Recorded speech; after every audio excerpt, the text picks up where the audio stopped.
I have had it. You must stop going on about business. I am never going to be an entrepreneur. Do you understand that? And all the conniving and cajoling and coaxing is never going to change that. Are you finished? No, sir, not by a long shot. I will never be you. And stop trying to turn me into something that I'm not. Right now, I'll settle for you just calming down. Then get off my back. Alan. That's better. Now, do you mind if I ask you one simple question? Yes, but go ahead anyway. Can you tell me how I can have one son who is such a shrewd businessman while the other one can barely balance his checkbook? How can you compare me to Jimmy Lee? I can't. That's the problem. He's an unscrupulous, morally bankrupt crook. True, but a successful one. You want me to behave like Jimmy Lee? I just want to be sure that you can take care of yourself after I'm gone.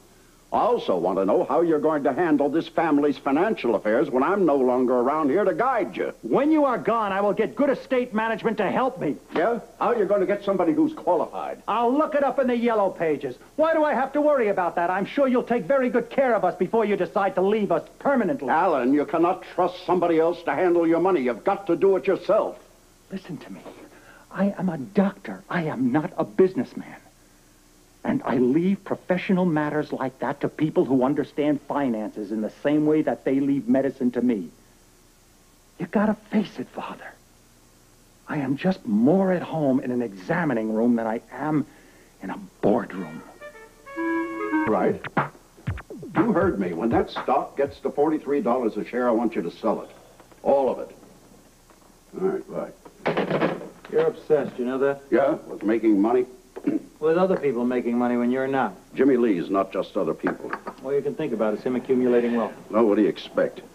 I mean, he bled this family for a fortune. Now he's got himself hooked in with Donnelly. And from all reports, he's a very shrewd operator. Well, I don't like it, Alan. I don't like it at all. Well, then do something about it. What do you expect me to do? I don't know what kind of a deal he made with Donnelly. Well, that should be easy enough to find out. How? Just ask him point blank? Good Lord, he'd laugh in my face. Listen, you've got enough little spies walking around the place. Well, I tried Kane. He didn't give me any information I could use. No, I need something or someone more subtle. But what? Well, if you can't get to Jimmy Lee, the object of the exercise is to get to Donnelly. Oh, that's brilliant. How do I do that? Arrange a meeting with him. Better yet, get Monica to call him. You think she knows what's going on? No, but according to Monica, Donnelly is very much taken with her. She might be able to pry some information out of him. Well, it's worth a try. Mm-hmm. Call her. Maybe I will. You definitely will. Now. Champagne? Why not? Wait. May we have a bottle of your best champagne, please? Yes, sir. Thank you. Why not indulge? I have no duties at the hospital for the rest of the day. Good. Now we can have a leisurely lunch. Just what I had in mind.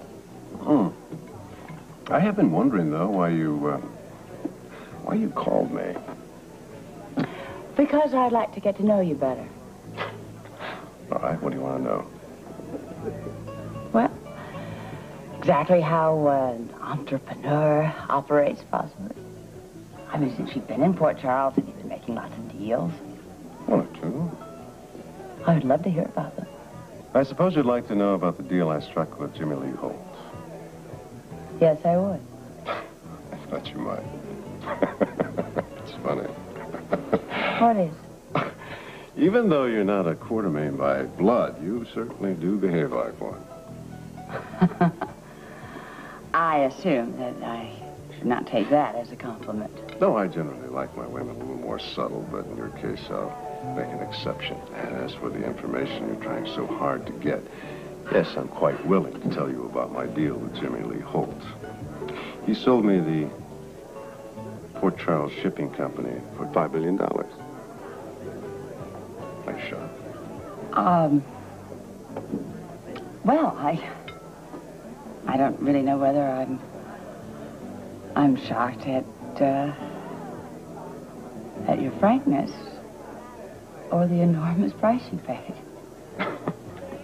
As for my frankness, I believe in being straightforward. As for the price I paid, even though Jimmy Holt made a scandalous profit, I expect to triple my investment. Really? I'm not in business to lose money.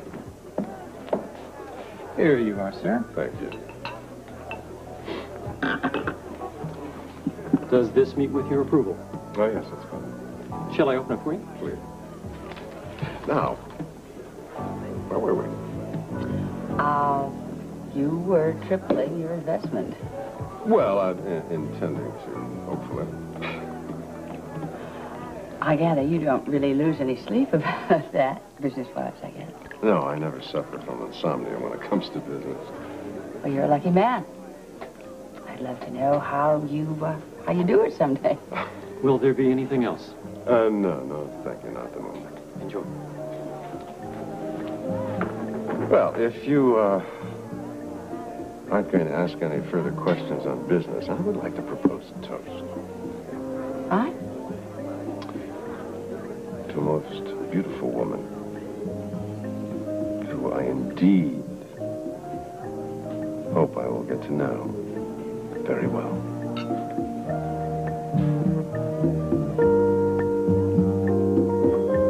Well, I just don't believe it. I mean, nobody can be that lucky. No one but Jimmy Lee. There's no reason for Sean to have lied to me. Well, Jimmy Lee must have made a killing. Well, from what I understand, both of them made a profit on this deal. In fact, Sean thinks he's going to triple his investment. Well, I can't stand it. Everybody is making money but me. Now, this has got to stop. You two have to put your thinking caps on and fast. We've been doing that. It's gotten us nowhere. At least I found out what the deal was between Sean and Jimmy Lee. That's only the beginning, Monica. This task is twofold. First, we have to stop Jimmy Lee. Secondly, we have to figure out how to get on that Donnelly gravy train. Unless, of course, he takes the train out of Port Charles. Well, regardless of where his base of operation is, he's still a figure to be reckoned with in financial circles. Though the problem is very simple. How do we get close to Sean Donnelly? Oh, Alan, you're making a great big deal out of absolutely nothing. It's not nothing. Why are you bowing and scraping to the man all over the telephone? Mr. Quartermain? Don't be ridiculous. Me? I was referring to him. What do you want, Stella? Well, do you have the moment to talk to the caterers? They want your approval of the wine selection. Yes, certainly. I'll be right there. I'm not being ridiculous. I mean, why are you falling all over yourself to go and butter up this Donnelly anyway? I am merely trying to work out a working relationship with the man. Why? Well, from all reports, Sean Donnelly is a financial genius. I mean, he's forgotten more about business than you'll ever know. I never claimed to be an entrepreneur. Well, you'll never be mistaken for one either, Alan. But the fact is, you do well to study every move that man makes. I have better things to do with my time. Better than making money. Well, what do you need him for anyway? I just have this feeling that we can do business together. I want to get on with it before Jimmy Lee gets any further entrenched with him. Well, let me warn you. If he's as much of a financial wizard as you say he is, you may have met your match. There is no such person. What is it that he can do that you can't? That is precisely what I intend to find out. You're wasting your time. Yeah, well, whether I am or not, it's no concern of yours. Anyway, you said you had no feel for business. I didn't exactly say that. Business is What's not... all this arguing on New Year's Eve? We're just discussing business, Lila. Well, will you stop discussing business tonight? Gentlemen, we are throwing a party.